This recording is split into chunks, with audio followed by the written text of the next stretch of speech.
Agatha கிறிஸ்டியின் tick tick tick tick. அத்தியாயம் 7. Bundle சென்று பார்த்தாள். பில்லை தேடி கண்டுபிடிப்பது சில கஷ்டங்களை விளைவித்தது. மறுநாள் காலை டவுன் வரை மீண்டும் காரில் சென்றாள் பண்டில். இம்முறை எவ்விதமான விபத்தும் வழியில் நேராமல் அவனை தொலைபேசியில் அழைத்தாள். உற்சாகமாய் பதில் தர ஆரம்பித்தான் பில். லஞ்ச், டீ, டின்னர், டிஸ்கோத்தே என வகை வகையாய் கரை புரள ஆலோசித்தான். இந்த அத்தனை ஆலோசனைகளையும் தலை குப்புற தள்ளினாள் பண்டில். இன்னும் ஓரிரு நாட்கள்ல உன் கூட வந்து இந்த அனைத்து அற்புதமான காரியங்களுக்கும் நான் கம்பெனி தரேன் பில். ஆனா இந்த கணத்துல நான் முக்கியமான வேலையில வந்திருக்கேன். ஓ என்றான் பில். போர் அடிக்கிறப்பா?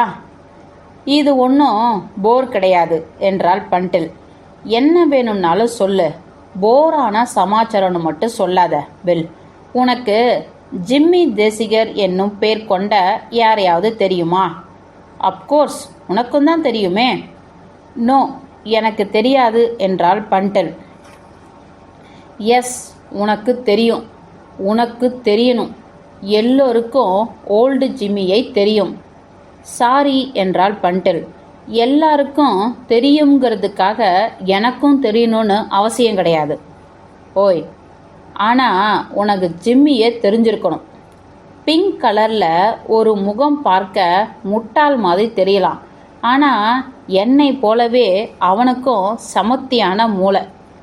நீ அப்படி சொல்லிக்காத என்றாள் அவள். மற்றவங்க சொல்லணும் அதை. வஞ்ச புகைச்சி அணி. அப்படிப்பட்ட ஒரு சின்ன முயற்சி. ஜிம்மி தேசிகர் என்ன பண்றார்? என்ன பண்றாருன்னா, மொழி மறந்து போயாச்சா? வெளியுறவு அமைச்சகத்துல இருந்து சொந்த மொழி மறந்துச்சு போல. ஓ ஐ சி. என்ன வேலைன்னு கேட்குறியா? இப்படியே சும்மா சுத்திக்கிட்டு இருக்கான். பண்டில் அமைதியானாள். அவள் மேலும் மேலும் சந்தேகம் கொண்டவள் ஆனாள். இந்த ஜிம்மி மனுஷன் நம்பிக்கை தரும் ஓர் ஆளாய் படவில்லை. ஆயினும் மரணம் அடைந்து கொண்டிருந்த அவன் உச்சரித்தது இந்த பெயரைதான், ஜிம்மி தேசிகர். இவ்விஷயத்துக்கு மிக பொருத்தமான வாக்கியத்தை கொண்டு பில்லின் குரல் இப்பொழுது மணியோசையாய் உட்புகுந்தது. இவனுடைய மூளையை பற்றி ராணே எப்பவும் பேசிக்கிட்டே இருப்பான். உனக்கு ராணே தெரியுமில்ல? ஜிம்மி தேசிகரின் நெருங்கிய நண்பன். ராணே நிச்சயமற்றவளாய் ஆனதால் தயங்கினாள் பண்டேல். அவன் இறந்த செய்தி பற்றி சுத்தமாய் பில்லுக்கு எவ்வித அறிதலும் இல்லை. உடனடியாக காலை செய்தித்தாள்கள் எதுவுமே நடந்துள்ள துயர சம்பவத்தை பேசாமல் இருப்பது வித்தியாசமான ஒன்றாய் பண்டிலுக்குள் தட்டுப்பட்டது. எந்த செய்தித்தாள்களும் தவறவிட விரும்பாத காரசாரமான செய்திதான் அது, நிச்சயமாய். ஆனா தவறு இருக்கின்றது. இதற்கு ஒரு விளக்கம், ஒரே விளக்கம்தான் இருக்க முடியும். அவளுக்கு மட்டுமே வெளிச்சமான ஏதோ ஒரு காரணத்துக்காக போலீஸ் இவ்விஷயத்தை இருட்டுக்குள் மறைத்துள்ளார்கள். பில்லின் குரல் தொடர்ந்து கொண்டே இருந்தது. உன் வீட்டில் அந்த வாரம் அவனை நான் பார்த்ததுக்கு பிறகு ராணேவை நான் பார்க்கவே இல்லை. புவர் கெரிஹேட் மரணித்த தினத்தை சொல்றேன். சற்று நிறுத்தினான். பிறகு அவனே தொடர்ந்தான். முட்டாள்தனமான பிஸ்னஸ் அது. நீ அதை பற்றி கேள்விப்பட்டல்ல? ஹேய், என்னாச்சு பண்டில்? இருக்கியா அங்க? எல்லாம் இருக்கேன். ஒரு வார்த்தை பதில் சொல்லாம மணிக்கணக்கா நிக்கிற. நீ ரிசீவரை வச்சுக்கிட்டு போயிட்டியோன்னு நினைச்சேன். அதெல்லாம் இல்லை, ஒரு விஷயத்தை பற்றி சிந்திச்சுக்கிட்டு இருக்கேன். ராணேயின் மரணத்தை பண்டில் பில்லிடம் சொல்லிவிடுவது நல்லதா மறுத்து தலையசைத்து கொண்டாள். அந்த சமாச்சாரம் எல்லாம் போனில் பேசக்கூடியவை கிடையாது என்று முடிவெடுத்து கொண்டாள். ஆனால் உடனே ரொம்ப துரிதமாய் பில்லை இவள் சந்தித்தாக வேண்டும். அதற்கு முன், பில், எஸ், நாளைக்கு ராத்திரி உன் கூட டின்னர் எடுத்துக்கலாம்னு நினைக்கிறேன். Wow, very good. அப்புறமா ஒரு சின்ன டிஸ்கோ நடனம், பல விஷயங்களை பற்றி நான் உன் கூட பேச வேண்டியிருக்கு. சொல்லப்போனால் அதையெல்லாம் நாளைக்கு பேச வச்சுக்கோ. என இரக்கமற்று அவனை வெட்டிவிட்டாள் பண்டேல். சொல்லு, ஜிம்மி தேசிகருடைய முகவரி என்ன? ஜிம்மி தேசிகர்? அதை தான் நான் இப்போ சொன்னேனே. அவனுக்கு ஜெர்மன் சாலையில் அறைகள் இருக்கு. என்ன சொன்னேன்? ஜெர்மன் சாலை தானே. உன்னோட அந்த மேதாவி மூளையை கொண்டு வந்து விசாரி. கிண்டலா? ஆமாம், அது ஜெர்மன் சாலையே தான். கொஞ்சம் காத்திரு, நம்பரையை கூட தர. ஒரு சிறு தாமதம் விளைந்தது. பிறகு, நீ இருக்கே இல்லை? இங்கே தான் இருக்கேன். இந்த டெலிஃபோனில் பேசும்போது மட்டும் இருக்காங்களா ஓடிட்டாங்களான்னு தெரிய மாட்டேங்குதுப்பா. நம்பரு 103 ஏறிச்சா? ஏறிச்சு 103. Thank you bill. எஸ். ஆனால் நீ எதுக்கு உனக்கு இது? அவனை தான் உனக்கு தெரியாதுன்னு சொன்னேன். தெரியாது தான், ஆனால் அரை மணி நேரத்தில் தெரிஞ்சுப்பேன். அவன் ரூம் வரைக்கும் போக போறியா? சரியா சொன்ன ஷெர்லாக் ஹோம்ஸ். சரி, ஆனால் ஒரு நிமிஷம், அவன் இன்னும் எழுந்திருக்க மாட்டான். இன்னுமா? எஸ். இந்த கோலிக்கண்ணன் கிட்ட மாட்டிக்கிட்டு முழிக்க நான் 11 மணிக்குள்ளே இங்கே வந்து சேரப்படும் பாடு உனக்கு தெரியாது பண்டல். நான் படும் ரணகல பாட்டை விளக்க முடியாது பண்டல். உனக்கெல்லாம் இது எத்தனை நாய்ப்படாத பாடுன்னு புரிஞ்சிக்கவே முடியாது.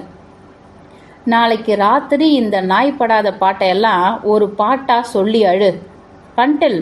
அட வைப்பா.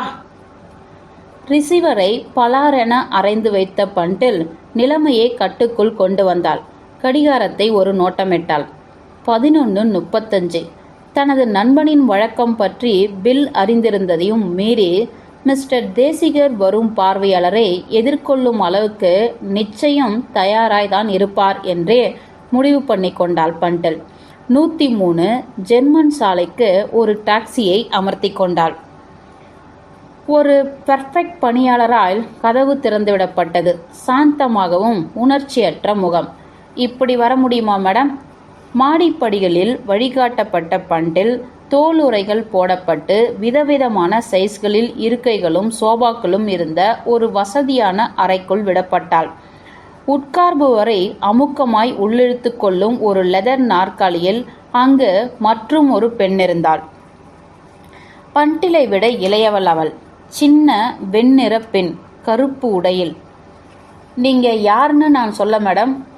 பேர் தர முடியாதுப்பா என்றாள் பண்டில். ஒரு முக்கியமான பிஸ்னஸா நான் மிஸ்டர் தேசியரை பார்த்தாகணும். ஆழ்ந்திருந்த அந்த பணியால் வணக்கம் வைத்துவிட்டு கதவனை அவனுக்கு பின்னால் ஓசையின்றி மூடியபடி போனான். அங்கு சிறு தாமதம் நிலவியது. இது ஒரு இனிமையான காலை பொழுது என்றால் அந்த வெண்ணிற பெண். ஆனால் சற்று பயந்து. வர்ணிப்புகளுக்கு அப்பாற்பட்ட நைஸ் மார்னிங் என ஒப்புக்கொண்டாள் பண்டில். இங்கு இன்னொரு சிறு தாமதம் நிலவியது. காலையில் கிராமத்திலிருந்து மோட்டார் வண்டியில் கிளம்பி வந்தேன் என மீண்டும் உரையாடலுக்கு தாளமிட்டாள் பண்டில். உயிரெடுக்கும் பனிமூட்டம் இன்னைக்கு காலையில் வாரிடணும்னு நினைச்சேன். ஆனால் அப்படி எதுவும் இல்லை. பனி ஏதும் இல்லை என்றாள் அந்த பெண். பிறகு கூடுதலாய் சொன்னாள், நானும் கிராமத்திலிருந்து தான் வரேன். பண்டில் அவளை மிகவும் கவனம் வைத்து பார்த்தாள்.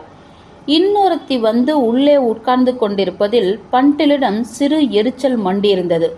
வருவது வரட்டும் என சக்தி கொண்டு இயங்கும் பெண்களின் வகை இந்த பண்டில். எனவே தளரவில்லை. மாறாக இதற்கு தீர்வு என்ன என்பதை அறிந்தாள்.